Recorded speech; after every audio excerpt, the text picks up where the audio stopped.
The rain had been falling since early evening, steady and soft, turning the quiet Oregon street into a blur of reflections, and inside the Bennett house the silence felt heavier than the weather outside, as if the walls themselves were still learning how to exist without Mark's voice, without his laugh, without the simple sounds that once made the place feel alive. And Laura Bennett stood alone in the kitchen holding a mug she had forgotten to drink from, watching the rain slide down the window.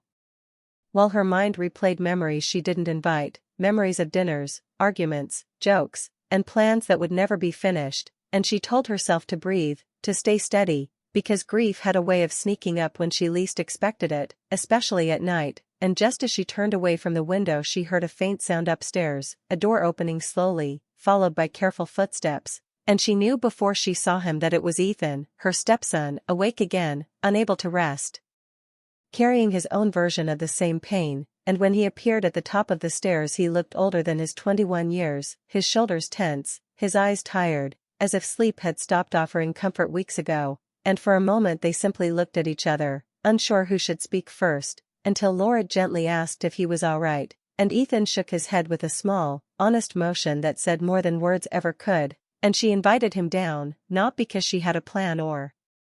advice, but because she knew what it felt like to sit alone with thoughts that refused to be quiet, and as he joined her at the kitchen table the clock ticked loudly in the background, marking time neither of them knew how to use anymore, and Ethan stared at his hands before finally saying that he couldn't stop thinking about the last week of his father's life, about all the moments he had delayed a call, all the texts he meant to send but never did, and Laura listened closely, not interrupting.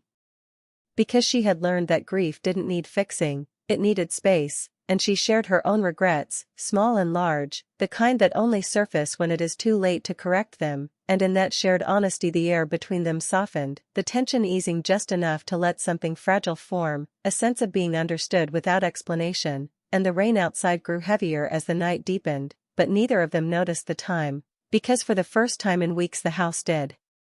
not feel empty, it felt occupied by memory and meaning. And when Ethan admitted that coming back home scared him because every room reminded him of his father, Laura felt a sudden urge to protect him from that pain, not as a mother, not as a replacement, but as someone who knew the weight of loving the same man and losing him, and she spoke carefully, telling him that grief didn't follow rules or schedules, that it came in waves, and that there was no shame in feeling lost, and Ethan looked at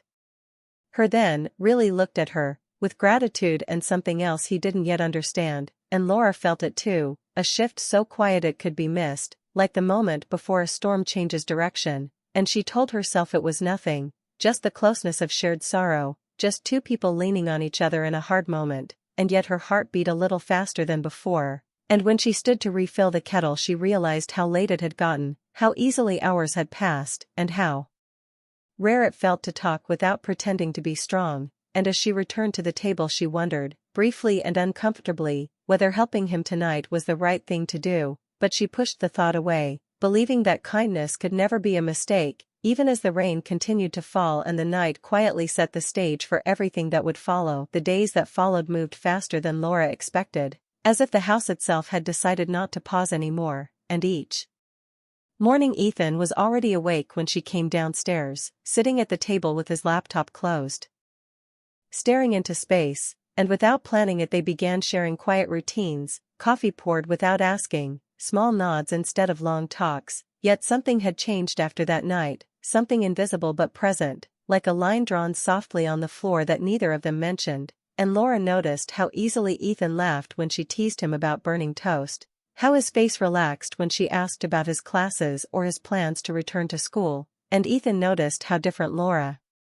seemed when she spoke about her life before Mark, her dreams that had been put on hold, the strength she carried without showing it, and though nothing improper happened, the emotional closeness grew in a way that felt both comforting and dangerous, because grief made people open in ways they never expected, and one afternoon while sorting through old boxes in the garage they found Mark's tools, and the sight of them hit Ethan hard, his hands shaking as he picked up a worn hammer, and Laura,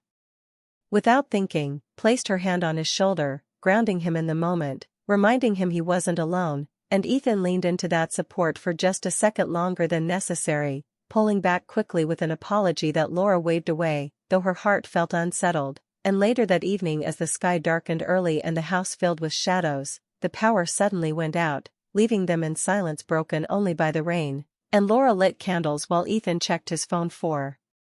updates, and they settled in the living room, the soft light changing everything, making the space feel smaller, closer, and Ethan spoke about his fear of moving forward without his father's advice, of becoming someone Mark would never get to see, and Laura responded honestly, telling him that Mark had always believed in him, even during arguments, even during distance, and her words stayed with Ethan, warming something inside him that had been cold for weeks, and as they talked, their voices lowered naturally, the night wrapping around them, and when Laura reached out to hand him a candle, their fingers brushed, a simple accident that sent a sudden awareness through both of them, and neither pulled away right away, not because of intention, but because they were tired, lonely, and human, and Laura felt a rush of guilt even as she felt seen, and she gently withdrew her hand, standing up too quickly, pretending to adjust the curtains, while Ethan stared at the floor, realizing too late that he had crossed an emotional line he never meant to approach, and the rest of the evening passed quietly, words replaced by thoughts neither of them wanted to voice, and that night Laura lay awake, staring at the ceiling, understanding that grief had blurred her judgment, that she had leaned into comfort without measuring the cost, and she whispered to herself that this could not continue, that helping someone should never create confusion, yet deep down she knew the truth was more complex, because helping had made her feel alive again, and that realization scared her more than the silence ever had, while upstairs Ethan sat on his bed replaying the same moments, wishing he could take them back, wishing comfort did not feel so close to something else, and by morning the house felt different again, not broken, but fragile, as if one wrong step could cause something important to crack. The next morning arrived heavy with unspoken tension, and Laura felt it the moment she stepped into the kitchen, the air thick as if the walls themselves were holding their breath, while Ethan moved around quietly, careful not to meet her eyes, his usual casual energy replaced by a stiffness that made every interaction feel weighted, and Laura busied herself with chores, folding laundry she didn't need to fold, washing dishes even when the sink was empty, anything to avoid the conversation she knew was coming, but avoidance only delayed what neither of them could escape, and finally, as the rain tapped lightly against the window again, Ethan broke the silence, his voice low and hesitant. "Laura. I'm sorry if I crossed a line," and Laura's throat tightened because she knew he hadn't truly crossed a line, yet she recognized the unsteady place they had both been in, and she spoke quickly, carefully. "You didn't. But we need to be careful. We're both hurting, and sometimes hurt makes us see comfort in the wrong ways." And Ethan nodded, a mix of relief and embarrassment crossing his face, acknowledging the truth without argument, and later that day Laura went for a long walk in the quiet streets, the rain now only a soft drizzle, letting herself feel the truth she had been avoiding, that in helping Ethan, in being there for him during sleepless nights and shared grief, she had leaned too much on someone who was also grieving, and that blurred the lines between care and something more, something neither of them wanted. And she realized that love, even when unintended, could complicate hearts if boundaries were not honored, and when she returned home she quietly packed a small bag, leaving a note on the counter for Ethan: "I care about you deeply. But the best way I can honor your father is by protecting what's right. You deserve a future free of confusion and regret," and she left to stay with her sister for a few days, needing space to reset her own heart and thoughts, and as she drove away, she felt the mixture of sorrow and relief, knowing that stepping back was an act of care in itself, and Ethan found the note later, sitting on the counter where she had placed it, reading her words over and over, understanding her love and care but also the wisdom in creating distance, and he felt the ache of missing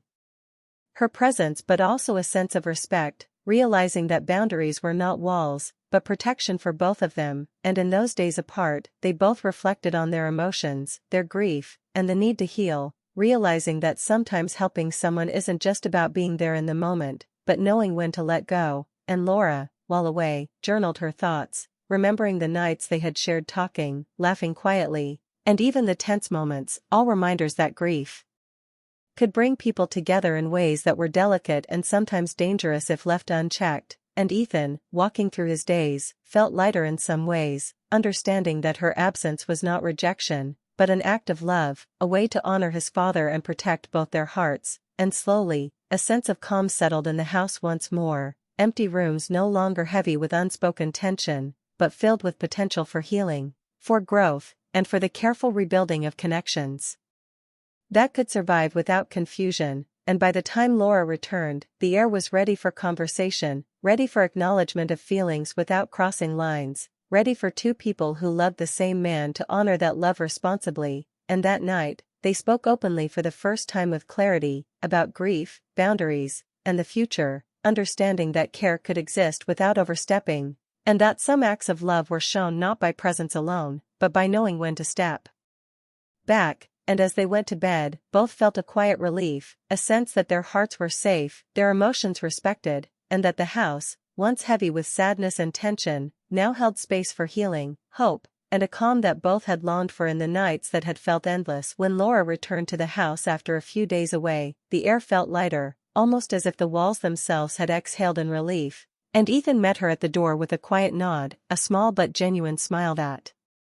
carried the weight of understanding and respect they had both earned. And the first conversation they had was different from any before. It was open, honest, and careful, about grief, boundaries, and moving forward without guilt. And as they sat together in the living room, talking through memories of Mark, sharing stories that made them laugh and sometimes ache, Laura realized how much trust had been rebuilt, how much emotional distance had allowed clarity to return, and Ethan, in turn, felt the freedom to express sadness and gratitude without confusion, recognizing that Laura's care had never been selfish, only human. And over the following weeks, routines resumed but with a new awareness. Mornings still held coffee and conversation, dinners still brought them together, but now the connection was balanced, nurturing without overstepping, comforting without creating doubt, and slowly the house transformed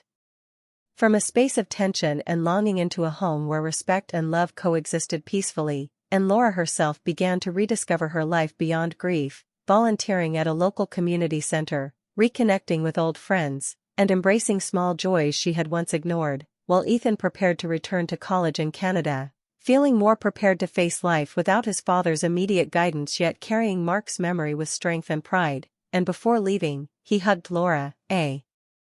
gesture filled with warmth, trust, and the recognition of their bond as something unique yet appropriate. And in that moment, both felt a sense of closure mixed with hope, understanding that some connections heal hearts without needing to cross lines. And as Ethan left, Laura watched him go with a mixture of melancholy and relief, knowing she had done the right thing by stepping back when necessary. And that night, sitting on the porch with the sunset painting the sky in soft golds and pinks, she allowed herself to feel peace for the first time in months, a calm born from wisdom, care, and restraint, realizing that helping someone doesn't always mean staying close forever, that some acts of love are measured in letting go, and that life continues with grief remembered but no longer controlling every heartbeat. And as she sipped her tea and breathed in the cool evening air, she knew that both she and Ethan could move forward with respect, healing, and quiet joy, carrying the past